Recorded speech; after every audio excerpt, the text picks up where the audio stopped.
Hello दोस्तों, याराना YouTube group में आप सभी का एक बार फिर स्वागत है। दोस्तों, आज की इस वीडियो में हमने एक real time smart power monitoring system बनाया है, जिसमें आप लोगों को वोल्टेज, करंट और एनर्जी और पावर फैक्टर सारी चीजें आप लोगों को इसमें दिख जाएंगी। इस प्रोजेक्ट में हम यूज करेंगे ESP32 PZEM0040 power monitoring sensor, और साथ ही साथ हमने इसमें एक LCD भी लगाया है, जिसमें आप लोगों को IP एड्रेस दिखेगा। उस IP एड्रेस को आप लोग एक्सेस करके अपने मोबाइल या फिर लैपटॉप में आप लोग एक्सेस करके उसका डैशबोर्ड भी देख सकते हैं, वो भी रियल टाइम पे बिना किसी पेज रिफ्रेश के। ये सिस्टम घर, ऑफिस और सोलर मॉनिटरिंग सिस्टम के लिए यूज हो सकता है। तो चलिए इसका पहले हम लोग डेमो देख लेते हैं, उसके बाद हम कोड को समझेंगे कैसे कैसे हम लोग इसको बना सकते हैं। लेकिन उससे पहले आप लोगों ने अभी तक याराना यूट्यूब को सब्सक्राइब नहीं किया तो सब्सक्राइब करके बेल आइकन को प्रेस कर लीजिए, ताकि मैं जो भी न्यू वीडियो डालूं आप तक तुरंत पहुंच जाए। तो चलिए पहले डेमो देखते हैं, उसके बाद हम लोग कोड अपलोड करना सीखेंगे। ओके गाइस, ये डिवाइस को हमने ऑन कर दिया और जैसे ही हमारा ऑन होता है तो हमारा जो वाईफाई के थ्रू ये कनेक्ट हो जाएगा। एंड कनेक्शन होने के बाद क्या होगा कि हमारी जो आईपी एड्रेस है वो आईपी एड्रेस यहाँ पे शो होने लगेगी, और उस आईपी एड्रेस को आप लोग यहाँ पे डाल के अपने जो भी सेम वाईफाई नेटवर्क से कनेक्टेड डिवाइस को देख सकते हैं। एंड यहाँ पे हमने पहले से ही डाल कर रिफ्रेश कर दिया। तो रिफ्रेश करने के बाद क्या होगा कि हमारी जितना भी पावर फैक्टर्स होंगे वो सारा जो डैशबोर्ड में सारी चीज़ें थी वो शो होने लगी, और साथ ही साथ ये हमारे लैपटॉप में भी हम इसको यूज़ कर सकते हैं इस आईपी एड्रेस को एक्सेस करने के बाद। ओके गाइस, तो जैसा कि आप लोग देख पा रहे हैं, मैं अपने कंप्यूटर स्क्रीन पे आ गया हूँ, और अभी तक जैसा कि आप लोगों ने डेमो देखा, सारी चीज़ें हमने कोड यहाँ पे बना के रखा है, ओवरऑल सारी चीज़ें। तो लेट्स सी, अभी हम चलते हैं इसकी हमारा कोड कैसे वर्क करता है। एक हमने इसका फ्लो बनाया है, उस फ्लो को दिखाते हैं ताकि आप लोगों को सारी चीज़ें अच्छे से समझ में आ जाए। तो बेसिकली यहाँ पर मैं पहले नंबर पर आता हूँ, ठीक है। तो इसमें मैंने यूज क्या किया है ESP पावर मॉनिटरिंग सिस्टम के लिए, हमने यहाँ पे PZEM0040 V3 ये हमारा सेंसर है, इसका हमने यूज़ किया। और हमने इसमें वेब सॉकेट प्लस HTTP का यूज़ किया है। मतलब कि जो हमारा डेटा रहेगा वो डेटा वेब सॉकेट के थ्रू डेटा भेजा जाएगा यहाँ पे हमारे वेब डैशबोर्ड में, और जिस वेब डैशबोर्ड के हम एक्सेस करेंगे उस वेब डैशबोर्ड को हम HTTP के थ्रू एक्सेस करेंगे, ठीक है। तो यहाँ पे हमने यूज़ किया है डिस्प्ले, मतलब कि जो 16:2 I2C डिस्प्ले होता है उसका यूज़ किया है हमने। एंड उसके बाद यहाँ पे कुछ पैरामीटर्स को हमने भेजे हैं कि हम कैसे अपने डेटास को, मतलब 6 पैरामीटर्स को हमने भेजा, जो हमारा वोल्टेज होता है, पावर होता है और ओवरऑल कई सारी चीज़ें होती हैं, मैंने सारे पैरामीटर्स को यहाँ पे भेजा है। उसके बाद यहाँ पे हमने पोर्ट 80 का यूज़ किया है। एंड मतलब कि HTTP के लिए हमने पोर्ट 80 का यूज़ किया और वेब सॉकेट के लिए पोर्ट 81 का यूज़ किया है, ठीक है। एवरीवन मतलब कि हर डेटा जो है हमारा वो हर 1 सेकंड में डेटा को भेज देगा, मतलब कि कोई भी डेटा हमारा अपडेट होता है वो डेटा 1 सेकंड में भेज देगा। एंड नेक्स्ट पे क्लिक करते हैं। ओके गाइस, तो ये जो हमारा यहाँ पे लाइट आएगी, जो हमारा करंट आएगा वो हमारा पहले तो सेंसर, मतलब कि पावर यहाँ पे AC करंट जो आएगा वो हमारा सेंसर पे आएगा। PZEM0040 जो हमारा सेंसर है इस सेंसर में आएगा। उस सेंसर से हम डेटा लेंगे ये हमारे ESP32 माइक्रो कंट्रोलर में। तो इस सेंसर से हम डेटा लेके ESP32 माइक्रो कंट्रोलर UART के थ्रू कनेक्ट, मतलब कि हम लेंगे इस डेटा को। तो डेटा को लेने के बाद हम क्या करेंगे, अपने LCD में इसको शो कराएंगे। एंड वाईफाई के थ्रू SSID जो पासवर्ड रहेगा उस वाईफाई के थ्रू हम वेब डैशबोर्ड बनाएंगे, एंड वेब सॉकेट के थ्रू वो डेटा हर टाइम भेजते रहेंगे। मतलब कि हम डेटा लेते हैं एंड हमारा जो वो डेटा मिल जाएगा, जैसे हमारे वेब सॉकेट में डेटा मिलता है तो उसको वेब डैशबोर्ड में हर टाइम हर सेकंड पे हम वो डेटा भेजते रहेंगे। एंड नेक्स्ट पे क्लिक करते हैं। ओके गाइस, तो जैसे यहाँ पे हमारा सेटअप में बात करें तो सेटअप में हमने क्या क्या यूज़ किया है। बेसिकली जो हमने कनेक्शन किया है LCD, मतलब कि LCD के लिए हमने वो 33 एंड 32 पिन नंबर पे LCD का कनेक्शन किया है। यहाँ पे देख सकते हैं। ये फ्लो चार्ट भी मैं आप लोगों को अपने डिस्क्रिप्शन में लिंक दे दूंगा, आप लोग कंप्लीट उसको देख के ओवरऑल सारी चीज़ें समझ सकते हैं। एंड हमारा जो यहाँ पे सेंसर है, सेंसर का हमने कौन सा पिन नंबर यूज़ किया है ये भी चीज़ें हमने बताया। एंड वाईफाई के लिए हमने SSID पासवर्ड के साथ कनेक्ट किया। एंड सर्वर हमारा कंटिन्यूसली वेब सॉकेट के थ्रू स्टार्ट रहेगा। एंड नेक्स्ट पे क्लिक करते हैं। नेक्स्ट पे क्लिक करने के बाद हमारा लूप स्टार्ट होगा। एंड लूप के साथ जैसे ही हमारा स्टार्ट होता है वो क्लाइंट को हैंडल करेगा। एंड वेब सॉकेट का लूप चलता रहेगा हर 1 सेकेंड में कि हमारा डेटा भेजता रहेगा। And send sensor data update LCD and back to loop, मतलब कि यहाँ से हमारा लूप स्टार्ट हुआ, उसके बाद क्लाइंट डेटा को हैंडल किया, मतलब क्लाइंट डेटा हैंडल होगा। एंड उसके बाद यहाँ पे लूप हमारा मतलब कि वेब सॉकेट को देगा, वो हर टाइम चेक करेगा कि कोई डेटा अपडेट हो रहा है कि नहीं हो रहा है। एंड जैसे ही हमारा अगर कोई डेटा 1 सेकंड के अंदर कोई डेटा अपडेट होता है तो वो डेटा भेज देगा सेंसर डेटा को मतलब वो सेंसर डेटा मतलब भेज देगा, वो हमारे एलसीडी में भी भेज देगा एंड उसके बाद फिर से बैक टू लूप में आ जाएंगे हम, मतलब कि एक हमने ये कंडीशन लगाई है। एंड नेक्स्ट पे क्लिक करते हैं। नेक्स्ट पे क्लिक करने के बाद हम लोगों को क्या क्या दिखने वाला है, बेसिकली यहाँ पे वोल्टेज दिखेगा, करंट दिखेगा, power and energy and frequency और पीएफ, मतलब ये 6 पैरामीटर्स हमने बताया ना, जो सारे हमने 6 पैरामीटर्स का यूज़ किया, ये सारे 6 पैरामीटर्स का हम यूज़ करके मतलब कि ओवरऑल सारी चीज़ें हम यहाँ पे सेंसर डेटा के थ्रू रीड कर रहे हैं। एंड नेक्स्ट पे क्लिक करते हैं। What is shown on the LCD, मतलब कि हम एलसीडी में क्या शो कराएंगे। बेसिकली एलसीडी में हम लोग क्या शो करा रहे हैं 90 सेकेंड तक, मतलब कि जो हमारा 90 सेकेंड है उस 90 सेकेंड में हम आईपी एड्रेस को शो कराएंगे, ठीक है। कि फॉर एग्जांपल अगर हमारा डिवाइस स्टार्ट होता है तो डिवाइस स्टार्ट होने के बाद जो भी हमारी आईपी एड्रेस होती है वो आईपी एड्रेस को शो कराएंगे, ताकि हम उस आईपी एड्रेस को एक्सेस कर सके अपने वेब डैशबोर्ड में। तो जैसे ही हम यहाँ पे एक्सेस कर लेंगे उसके बाद आफ्टर 90 सेकेंड के बाद हम ये जो हमारा वोल्टेज होता है एंड 6 पैरामीटर्स जो हमने अभी जिसका नाम लिया वो सारे पैरामीटर्स हम अपने एलसीडी में शो करवा लेंगे। एंड नेक्स्ट पे क्लिक करते हैं। नेक्स्ट पे क्लिक करने के बाद जो हमारा HTTP है वो HTTP के थ्रू हम डेटा को हैंडल रूट के थ्रू मतलब कि डेटा को भेज रहे हैं, और हमारा जो जो हमारा ESP32 का IP एड्रेस है उस IP एड्रेस के थ्रू वेब सॉकेट के थ्रू जो हमारा पोर्ट है 81 के थ्रू वो सारे डेटा हम भेज रहे हैं अपने डैशबोर्ड में। यहाँ पे how does the dashboard work in browser, तो मतलब कि हमारा डैशबोर्ड इस टाइप से वर्क करेगा, तो जो डेटा आएगा। एंड नेक्स्ट पे क्लिक करते हैं। यहाँ पे कनेक्शन के सारे मैप्स दिख रहे हैं, आप लोग इसका यूज़ करके आप लोग कनेक्शन को कर सकते हैं, अपना जो I2C डिस्प्ले है उसका और PZEM0040 जो हमारा सेंसर है, ओवरऑल सारी चीज़ें यहाँ पे कनेक्शन कर सकते हैं। एंड नेक्स्ट पे क्लिक करते हैं कि ये हमारा प्रोजेक्ट कंप्लीट हो चुका है समरी। अभी चलते हैं हम अपने कोड की तरफ, ठीक है।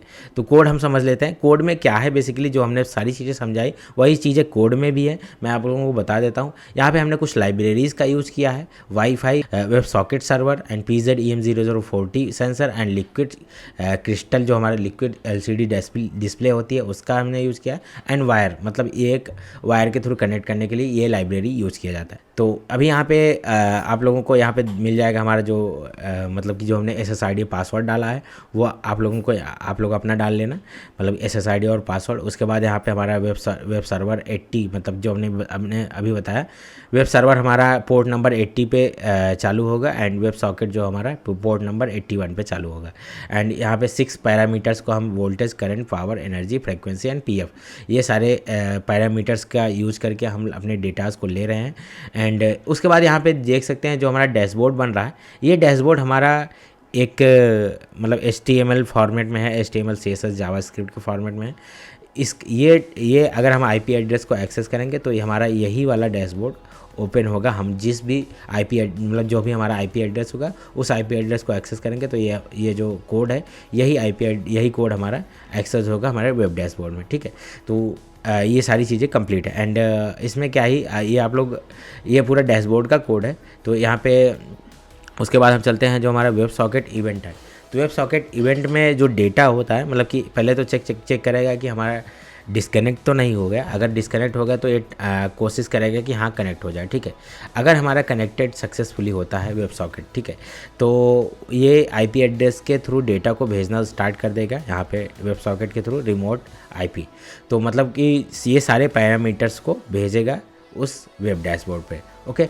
तो यहाँ पे सेंड सेंसर डेटा, तो ये सेंड सेंसर डेटा ये हमारा एक फंक्शन बनाया है हमने। ये सेंसर डेटा वेब सॉकेट को भेजेगा, मतलब कि पहले तो हमने क्या किया कि पहले वेब सॉकेट को चेक किया कि हाँ कनेक्शन है कि नहीं है, एंड अगर कनेक्टेड सक्सेसफुली है तो सेंसर डेटा जो रहेगा पहले तो उस सारे पैरामीटर्स को हम एज अ वेरिएबल डिफाइन करेंगे। एंड जैसे ही सारे वेरिएबल्स को हमने डिफाइन कर लिया तो पहले तो हम क्या करेंगे, जो हमने सारे वेरिएबल्स को यहाँ पे फ्लोट वेरिएबल में हमने डिफाइन किया, सारे डेटास को यहाँ पे V, I, P, E, F, PFV करके ये हमने मतलब कि वेरिएबल्स डिफाइन किए हैं। एंड उसके बाद यहाँ पे सेफ्टी के लिए हमने अगर कोई भी मतलब डेटा हमको कोई भी नहीं मिल रहा है तो एज अ नल तो हम शो नहीं करा सकते, लेकिन यहाँ पे हमने क्या किया कि 0 0 शो कराएंगे। मतलब कि कोई डेटा अगर हमको मिल नहीं रहा है जब तक, तब तक हम यहाँ पे 0 0 शो कराएंगे।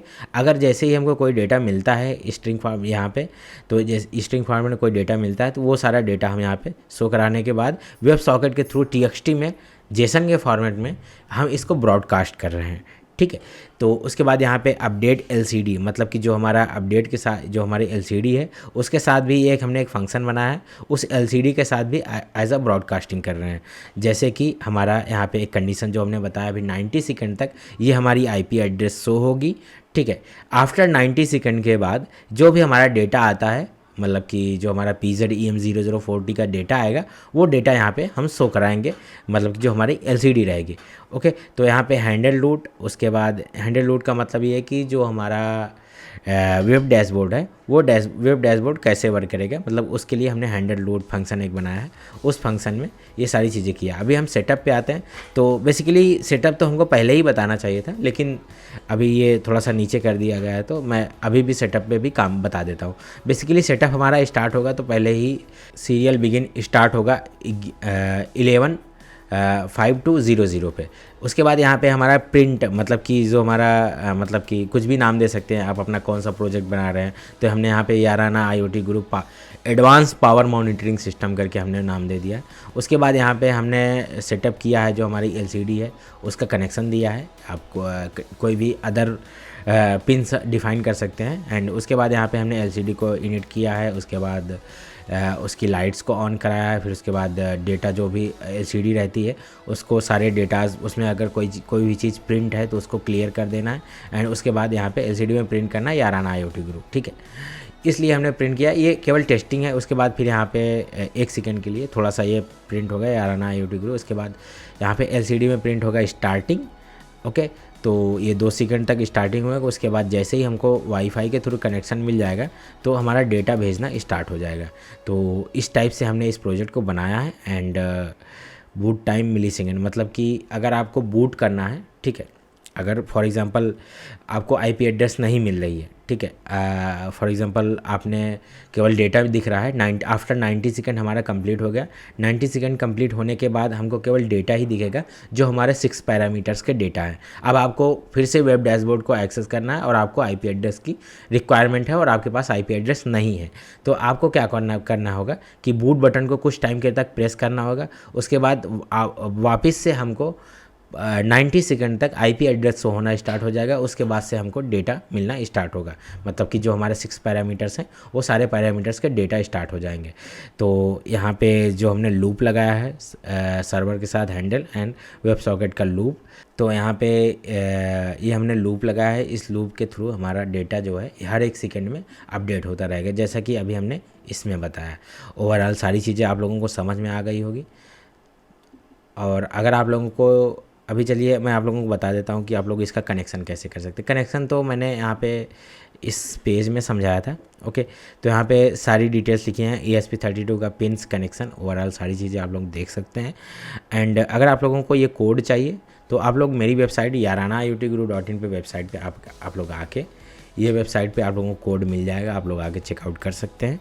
ओके, एंड लेट्स सी अभी चलते हैं कोड कैसे अपलोड करना है। यहाँ पे आप लोगों को अपने बोर्ड को सिलेक्ट करना है। बोर्ड अगर आप लोग नोड MC यूज़ कर रहे हैं तो आप लोग ESP8266 सिलेक्ट कीजिएगा।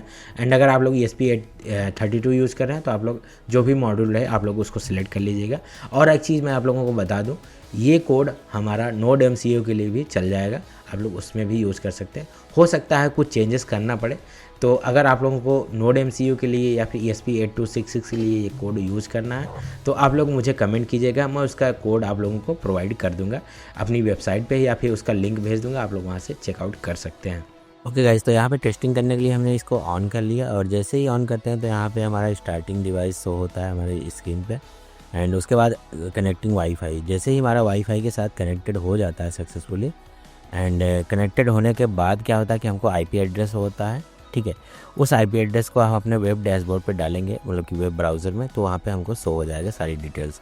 तो बेसिकली यहाँ पे हमने एक 100 वाट वाला बल्ब यूज़ किया है। तो उसमें जो यहाँ पे पावर जो आ रहा है 97 पावर, मतलब कि 97 94 मतलब 90 प्लस जा रहा है हमारा पावर। तो ये है हमारा 100 वाट का हमने बल्ब यूज़ किया है। अभी हम इसमें थोड़ा सा यह सारी चीज़ें रियल टाइम पे शो हो रही हैं डैशबोर्ड में, और इसमें मैं छोटा सा अभी एक बल्ब लगाता हूँ, मतलब कि इससे कम वाट वाला।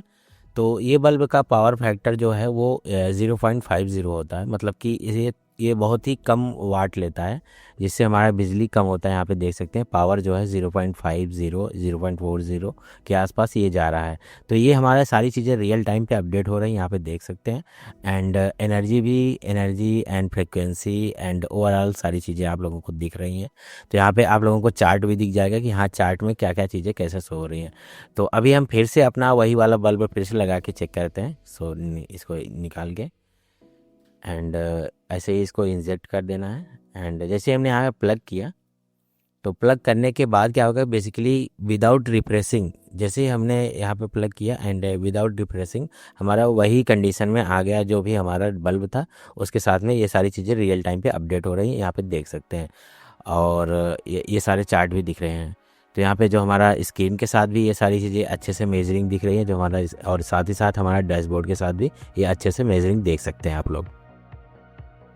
दोस्तों उम्मीद करता हूं आप लोगों को वीडियो बहुत ही अच्छा लगा होगा, और अगर वीडियो अच्छा लगे तो वीडियो को लाइक कर दीजिए और अपने दोस्तों के साथ भी इस वीडियो को शेयर कर दीजिए। और अभी तक आप लोगों ने याराना यूट्यूब गुरु को सब्सक्राइब नहीं किया तो सब्सक्राइब करके बेल आइकन को प्रेस कर लीजिए, ताकि मैं जो भी नई वीडियो डालूं आप तक तुरंत पहुंच जाए।